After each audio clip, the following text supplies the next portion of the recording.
ጤና ይስጥልን። በአርሰናል ቤት የጊማሬሽ የማሊያ ቁጥር ተለይቷል። መድፈኞቹ ቪኒ ጁኒየርን እንደሚያስፈርሙ እርግጠኛ ናቸው ተብሏል። ማንቸስተር ሲቲ ፔድሮ ኔቶን ሊያስፈርም ነው። እንደዚሁም ሙሐመድ ሳላህ ወደ ቱርክ ለማቅናት ተስማምቷል።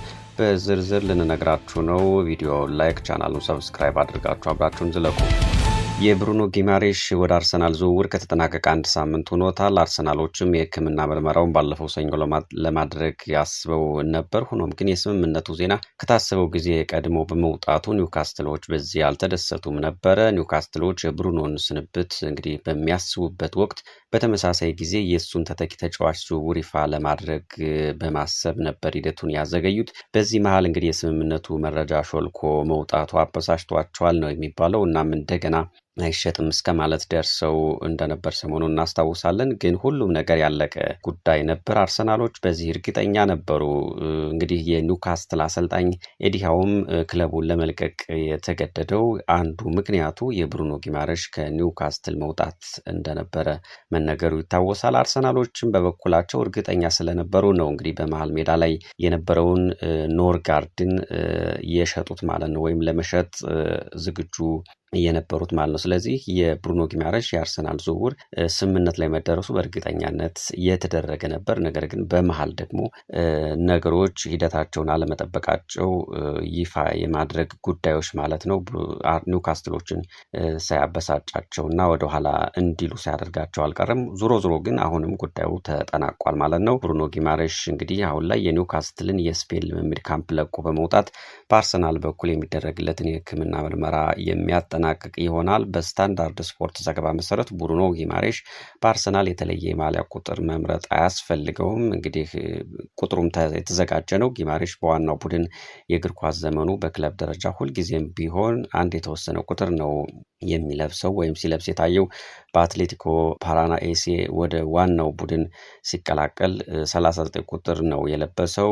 እንግዲህ በሊዮን እና በኒውካስትልም ተመሳሳይ ቁጥርን አድርጓል።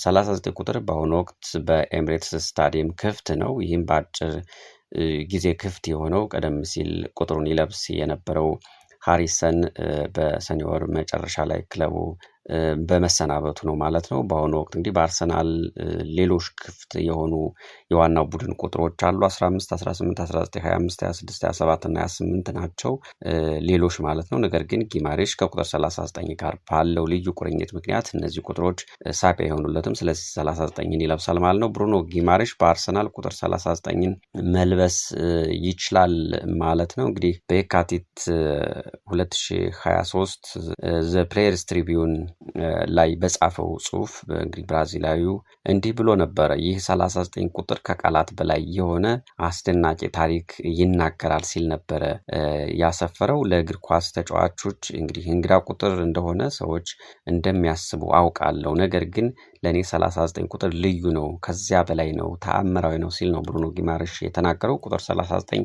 በህይወቴ ውስጥ ሁሉንም ነገር ሰጥቶኛል፣ ወደ ኒውካስትል አድርሶኛል፣ መግቦኛል፣ አልብሶኛል። እናም ህልሜን ለመከተል የሚደረጉ የ3 ሰዓት የባስ ጉዞዎችን ወጪ ሸፍኖልኛል ሲልም ነው የሚናገረው። እንግዲህ 39 ቁጥር በህይወት ሁሉ ልዩ ስፍራ እንደያዘ ነው በዛ ጽሁፍ ያብራራው ማለት ነው ተጫዋቹ።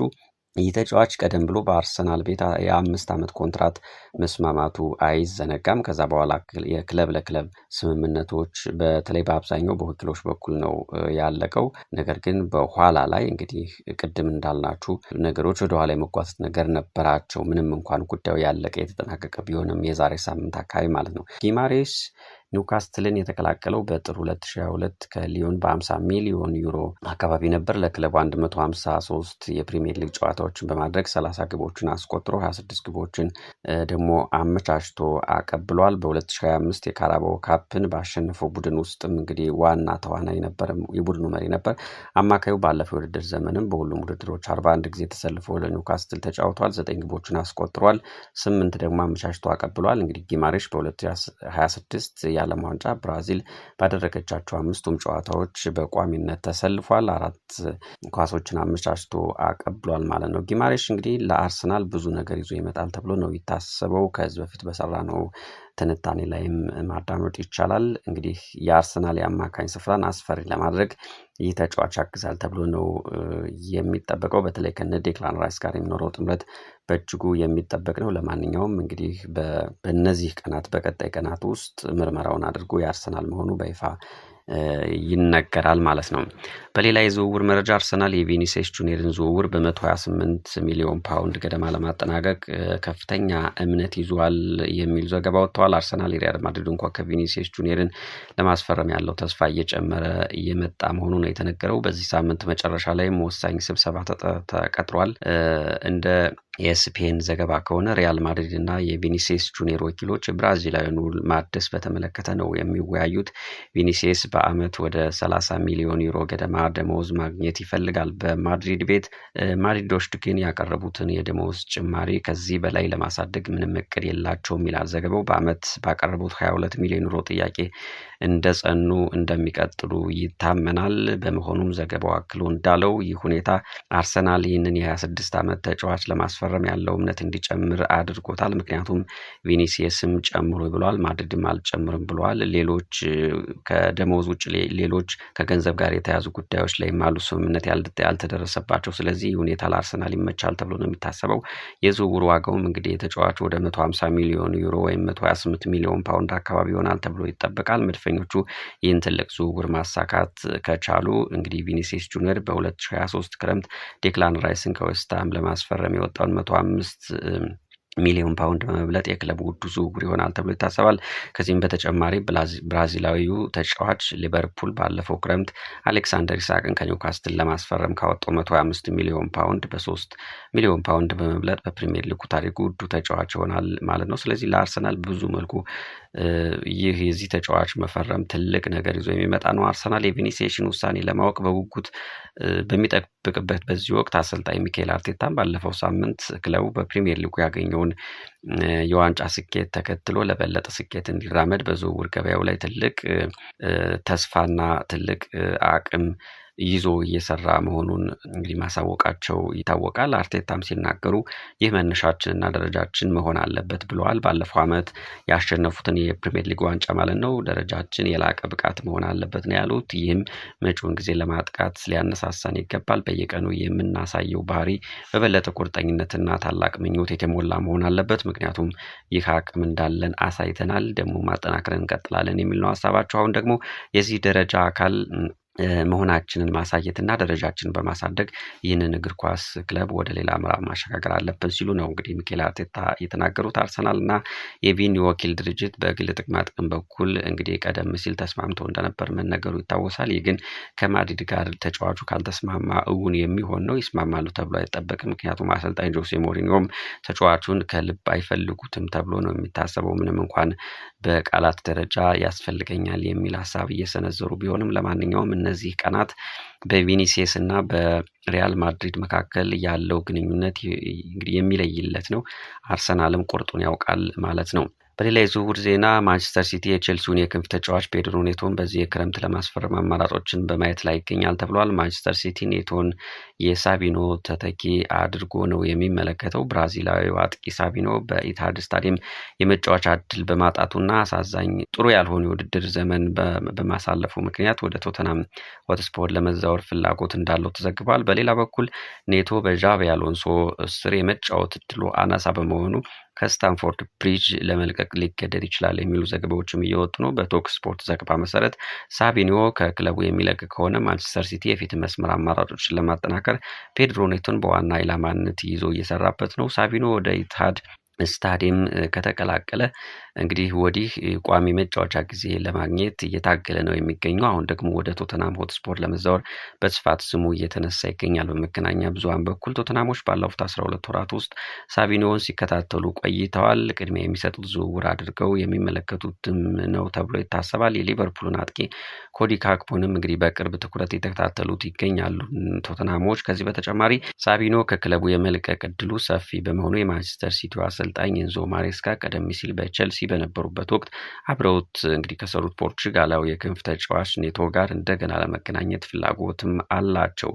ኔቶ በ2024 በ54 ሚሊዮን ፓውንድ ከወልብስ ከተዛወረ ወዲህ 54 የሊግ ጨዋታዎችን በቼልሲ በቋሚነት ጀምሯል። 9 ግቦችን ጨምሮ በ21 ግቦች ላይ በቀጥታ በመሳተፍም ለክለቡ አስተማማኝ ተጫዋች መሆኑን ያረጋገጠ ነው። ነገር ግን እንግዲህ መጪው የውድድር ዘመን ከመጀመሩ በፊት በምዕራብ ለንደኑ ክለብ ያለው ሁኔታ አጠራጣሪ እየሆነ መጥቷል። በተለይ ከመጫወት እድል ጋር ተያይዞ አዲሱ የቼልሲ አሰልጣኝ አሎንሶም ክለቡ በአውሮፓ ውድድሮች መሳተፍ ባለመቻሉ ለኔቶ በቂ የመጫወቻ ጊዜ ለመስጠት ሊቸገሩ ይችላሉ የሚሉ ትንታኔዎች አሉ። ከዚህም በተጨማሪ ቼልሲዎች ለሞርጋን ሮጀርስ 117 ሚሊዮን ፓውንድ ዝውውር አድርገዋል።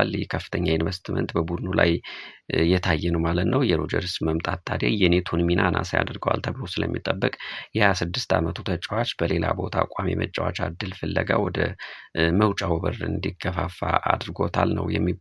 በዚህ ክረምት ኔቶ ላይ ከፍተኛ ፍላጎት ያሳየው ማንቸስተር ሲቲ ብቻ አይደለም። በነገራችን ላይ ሊቨርፑል በዚህ ዓመት መጀመሪያ ላይ ከአንፊልድ እንደሚለቅ ያወጀው ሙሐመድ ሳላህን ለመተካት ኔቶን በምርጥ እጩነት ይዞታል ነው የሚባለው። ሊቨርፑል እስካሁን አዲስ የቀኝ ክንፍ ተጫዋች ያላስፈረመ መሆኑ ይታወሳል። ኔቶን ለቦታው ተስማሚ አድርጎ ይመለከተዋል ነው የሚባለው።